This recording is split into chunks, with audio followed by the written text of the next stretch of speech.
عاملين ايه؟ اهلا بكم في حلقه جديده من جلوينج اب. انا حبيبه ندى.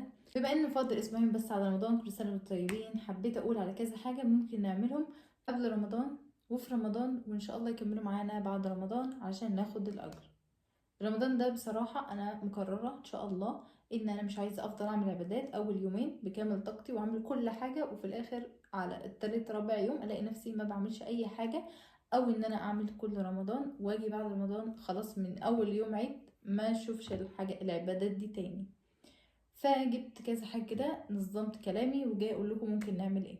فاول حاجه، بما ان فاضل 14 يوم تقريبا عن رمضان، فاحنا لازم نستعد له، لازم نبقى عارفين هنتعود على ايه عشان نعرف نكمل عليه في رمضان. ففرضا انت دلوقتي ما بتفتحش المصحف اصلا، طب ما كده صعب انت تختم. كلنا هنبدأ بقى في اول يوم بالجزئين والتلاتة، احنا مثلا مش متعودين نفتح المصحف اصلا، صعب تختم. هنعمل ايه بقى؟ فهناخد دلوقتي، هنقسم الجزء على 3 ايام، مش في رمضان، ده من النهاردة.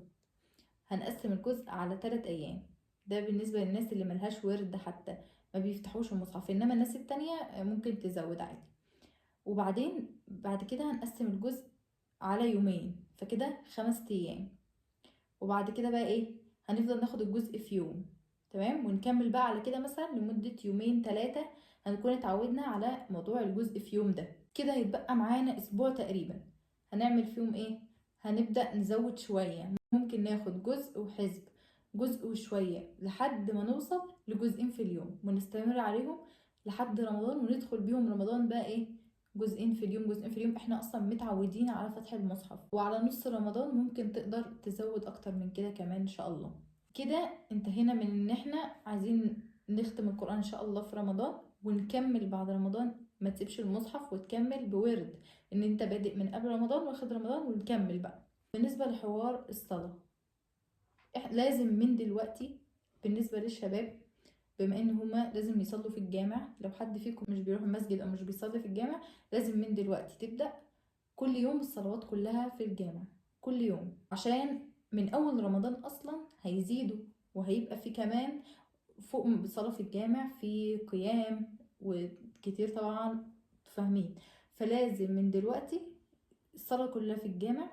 نحاول كلنا بقى ناخد ركعتين مثلا قيام كل يوم، ووتر لازم كل يوم ركعتين حتى، يعني بعد صلاة العشاء وانتوا متوضيين في نفس الوقت بعد الصلاة قوموا مصليين الركعتين، علشان في رمضان هيزيدوا، وتفضل الركعتين دول معاكم لحد بعد رمضان قيام ليل، ما تسيبوهاش ابدا، كملوا بيها على طول. بالنسبة للأذكار، هنعمل ايه عشان نلتزم بالأذكار؟ والكلام ده ليا قبلكم بجد، انا مش بتكلم من حتة عالية ولا اي حاجة، انا اقل واحدة فيكم اصلا. في اول اسبوع هنعمل ايه؟ هناخد كام ذكر النهاردة، وبكرة كام ذكر، وبعده كام ذكر. نقسمه مثلا الأذكار كلها هنقسمها على 3 مرات خلاص، لحد ما نوصل ان احنا في يوم هنقول الأذكار كلها، وبعدين بعد كده تاني يوم هنقولها كلها، رابع يوم هنقولها كلها، وخلاص احنا على أول رمضان فعلا هيبقى ده جزء من يومنا. زي ما هنقسم جزء القرآن هنقسم جزء الأذكار، أي حاجة خدوها بالتدريج كده بالراحة. في حاجة كمان إضافية أنا حابة أعملها قوي قوي قوي، نفسي أعملها، وبجد أنا أصلا بسمع كتير إنه قد إيه دي حاجة عظيمة، وفعلا هي حاجة عظيمة. عايزة أعمل ورد صلاة على النبي عليه الصلاة والسلام. عارفين قد إيه فضل الصلاة على النبي عظيم، فإحنا ممكن نعمل كده عشان ربنا يغفر لنا ويزيل همنا ويوسع رزقنا، وبجد بسبب كبير لإجابة دعائنا. وطبعا اقرب للنبي عليه الصلاه والسلام هتقرب له، في يوم القيامه هتنال شفاعته. انتوا بجد مش متخيلين قد ايه دي حاجه عظيمه قوي. فاحنا عايزين نعمل كده.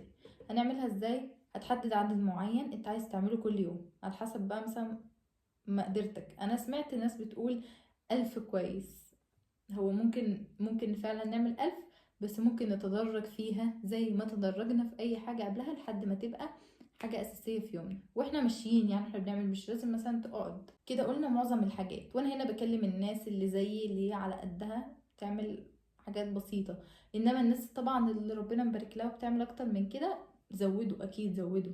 انما احنا بنتعود علشان نكمل بيها بعد رمضان، علشان ان شاء الله رمضان الجاي نبقى مكملين على اللي احنا عملناه في رمضان ده.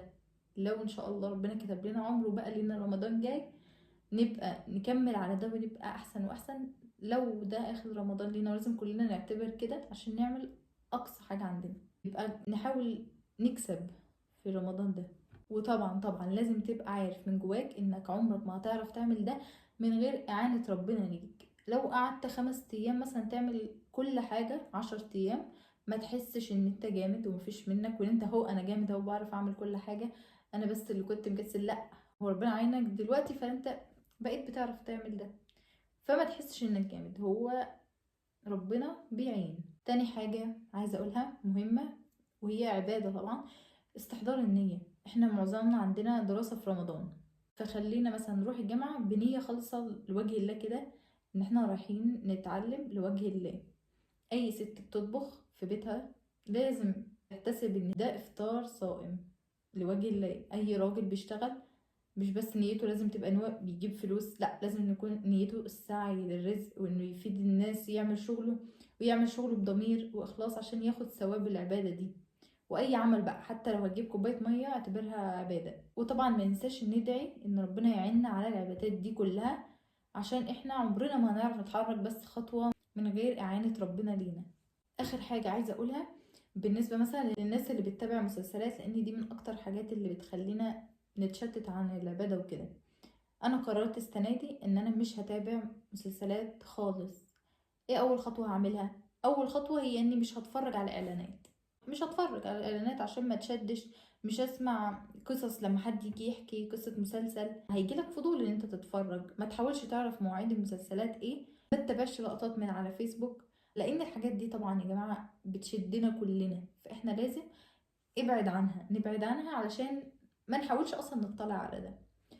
وبس كده، ربنا يجعل كل اعمالنا في ميزان حسناتنا. ودي كانت حلقتنا النهارده من جلوينج اب. يا رب يا رب يا رب تكونوا استفدتوا منها حاجة حتى لو بسيطة. ابعتوا الفيديو ده لاصحابكم ولأي حد انتوا بتحبوه او اي حد انتوا عارفين ان هو مش مجهز لرمضان، عشان نتشارك كلنا الأجر وما تحرمونيش من الأجر ده بليز.